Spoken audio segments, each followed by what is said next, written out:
Wayne as its spokesperson when I got there. Got to meet John and spend some time with him. And you know, strength, character, the Western strength and theme. And John really represented that brand so well for many, many years before he died.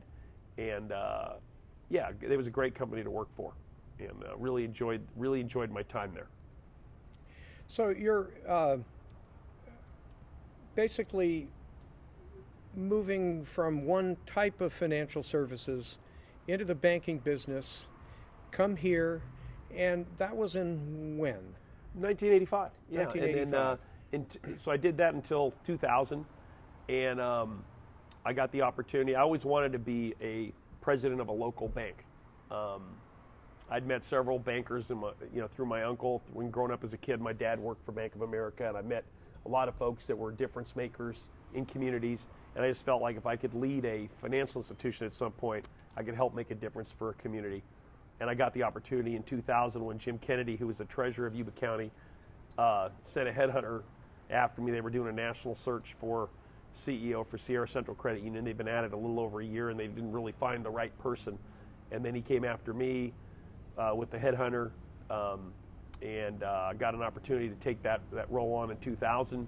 The credit union was struggling. It had a lot of issues, and I was tasked with either merging it or fixing it, and fortunately we fixed it, took it from a $200 million institution to well over $1.5 billion when I left earlier in 2022, when I retired in January of 22 after 22 years at the helm there as CEO. And we had a great run, and Ron Sweeney, who worked for me for 22 years and has taken over as CEO, is doing a phenomenal job, and their best days are ahead.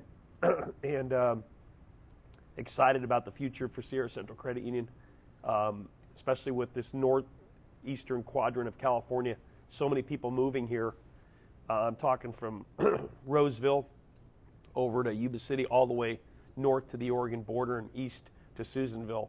That whole quadrant is exploding because people are trying to get out of the cities. Again, kind of like what I wanted to do, is to get a better quality of life in 1985. It's no different today.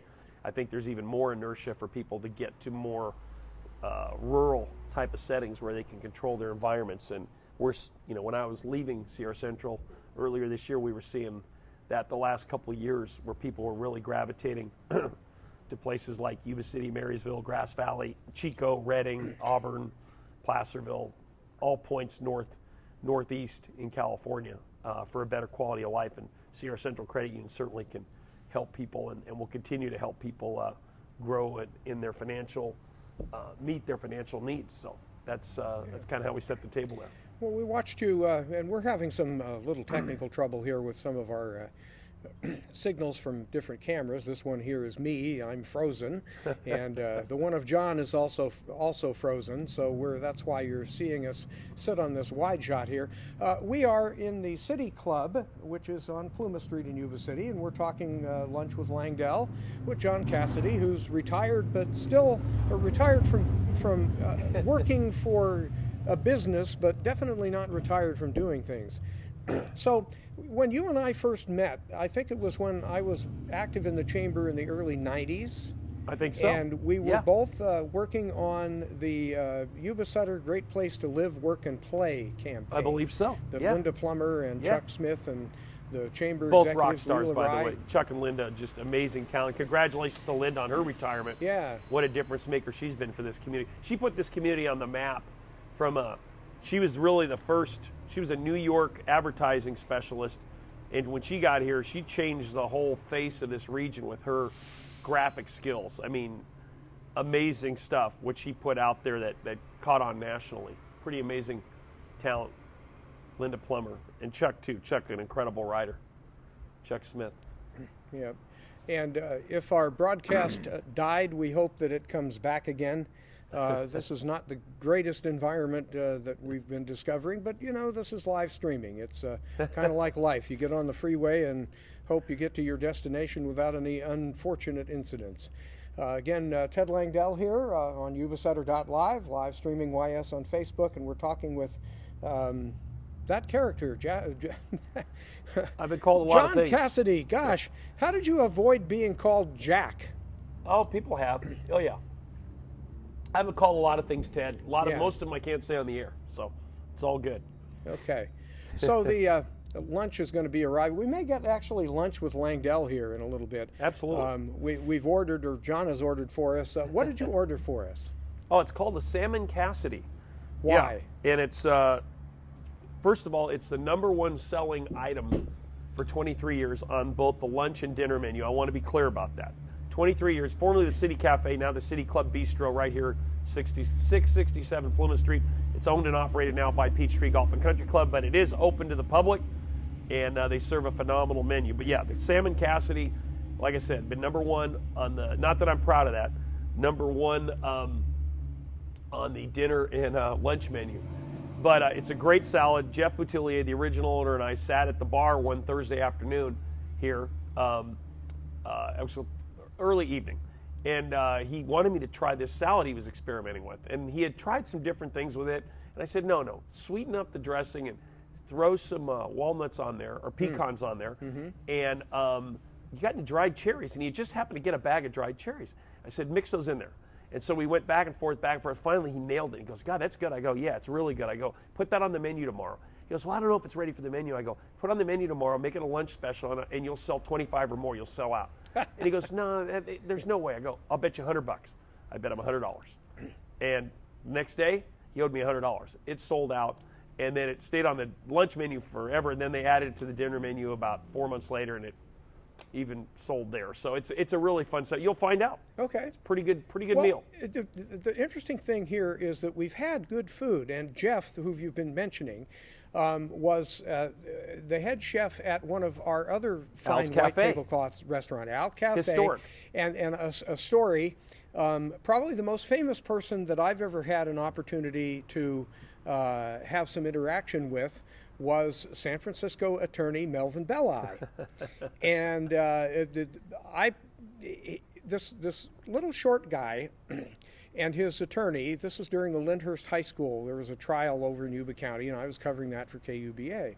And I'm getting ready to leave, and I see him and Alicia Besserell, his attorney that was actually doing most of the work, standing outside the Yuba County Courthouse in the chill. And I thought, this isn't good for somebody that old, because my dad was getting older.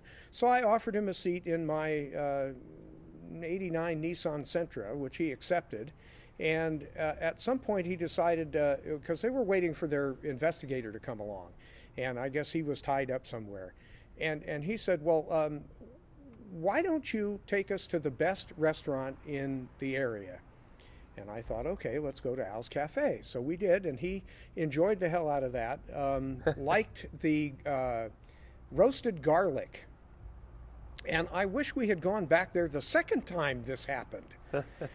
Because we went up to Pasquini's, and it was all right, but it was a bit noisy and da-da-da-da-da, and I think we would have been better at Al's Cafe. I had dinner at Pasquini's last night. It was pretty good. Well, you know, we've got Cowboy good Italian's restaurants. Pretty good. And you might remember Tony's over on Hamilton, Smartsville Road, Hamilton Road, which was, as I was told back then, a 4-star Michelin or Mobile at one time restaurant at one time. Michelin, so, you know, this area has had some interesting things in it that have not necessarily been widely known. Pasquini's is world famous. I mean, you have, you know, Bing Crosby, Clint Eastwood. I mean, that's the Duck Hunters restaurant, right? And what Angelo has done there in the last 5-10 years, it's better than it's ever been. I mean, it's such a remarkable place to eat. Yeah, it's got its own ambiance. It's fun, noisy. It's cowboy Italian, but it's a remarkable restaurant. We are very fortunate with the food choices we have. You know, you got Sopatai up the street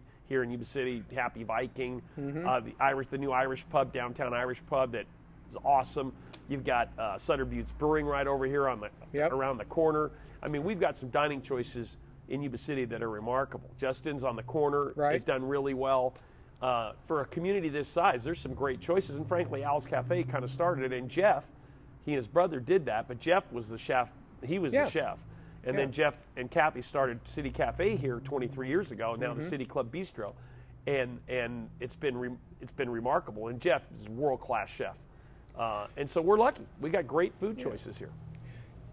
Tell me kind of, and don't make it a thumbnail necessarily, but how have you seen the community change since you came here, and Where was it then, and how is it now? And here comes lunch. So I will. Here's Cheeky's throwing on the wonderful salmon Cassidy. 2 of them here. Thank you. Let me hold this up to the camera here. Here we go. This is the lunch, folks. That's the salmon Cassidy. There you go. You see the dried cherries and let me get it. the blue cheese on there. This way a little bit. Get it. Yep, and the pecans and a salmon steak, and it's here lunch or dinner. I can tell that's. I'll take some pepper, very Cheek. tasty. Fire on there. That's perfect. Yeah, it's a fun meal. And I'll take I like a to few get twists. I like to get 2 dressings just because that dressing is so good. And that's the one we got the argument over. So Jeff and I, we had a lot of fun with that. So we're actually going to get to do lunch with Langdell. Thank you, Chief. And Cassidy here. Thank you, John, for ordering. Perfect. Thank you. You got it. And apparently we may or may not have a signal going out, but I believe we are still recording. So it's live streaming. It's you never quite know what you're going to get. Sort of like a box of chocolates. You never Something know what like you're that. Gonna get. Yeah. That famous line. Hey, so you asked me a great question. Yeah. And I'll answer Because it. this community has changed. Yeah, I would say more. I would say the good thing is it hasn't changed.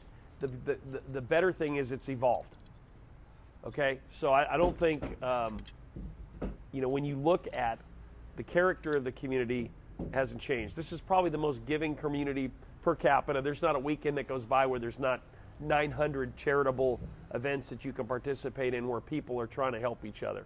Obviously, Say Love lately has been getting a ton of publicity, and I'll touch on that a little bit too. They, going out and cleaning up communities and areas and schools and parks and making those venues. That group has grown, really grown. When you can get 600 people out on a weekend once a month, voluntarily, to go pick up old cars, old boats, couches, chairs, rebuild fences in parks, rebuild gardens in parks. That's an amazing thing in any community. That's a lot of people. And it's really kind of a bellwether of what goes on here all the time. You just had the Marysville Kiwanis Jim Watson's 70th annual fishing derby at Ellis Lake. I knew Jim personally. He was a very close friend, former 4-time mayor of Marysville, played on the 47 Washington Redskins NFC Championship team, ran an amazing real estate business here, a tremendous leader in the community, and his legacy living on. When that lake, when you see literally 1,000 kids around the lake with fishing poles catching fish at Ellis Lake, which is nice to see the changes and the cleanup that's taken place there. Pretty amazing stuff. So we're a unique community. I'll use the point, I don't think the community's changed at all. I think it's just evolved. It just keeps getting better and better.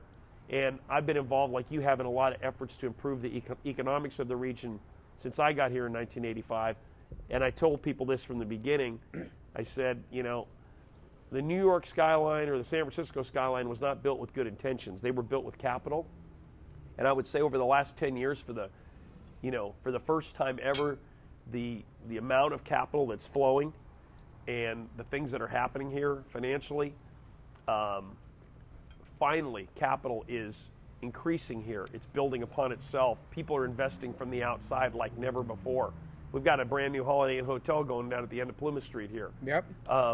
You've got, you look at, I'll use Sierra Central Credit Union as an example. When we built that building almost 8 years ago, 52,000 square foot, 2-story, state-of-the-art financial service center to serve our 20 branches in northeastern California. People were looking at us like we were crazy. Why are you doing this? Why aren't you going to Reno? And why are you building it that far west? Correct. Well, it's interesting because when we moved up here into